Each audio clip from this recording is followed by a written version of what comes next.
Ei kaikki. Mikä teille tulee ensimmäisenä mieleen Etelä-Koreasta? Ehkä se on kauniit kaupunkimaisemat, hyvä ruoka tai Jemen.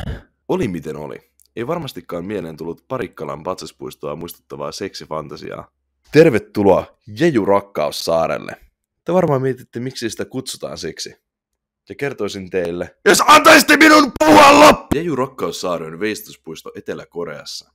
Ja sen loi yli 10 henkilön porukka täynnä köyhiä taideoppilaita valmiina tekemään muutoksen, minkä he halusivat nähdä maailmassa. Ja heidän mielestä maailmassa ei ollut tarpeeksi salamin piilotusta, joten ne teki tämän. Vuosien 2002 ja 2004 välillä he loivat 140 veistosta kuvaamassa erilaisia tapoja kojauttaa koipea. Okei, mä lopetan, sori. Katsokaa nyt näitä. Meillä on vaakamambo, paholaisen tango, sänkypaini. Missä vitussa se klitta on? Kantapään kautta. Mä en tiedä mikä toi oli, joku pisti vaan ton ääniraidalle, mitä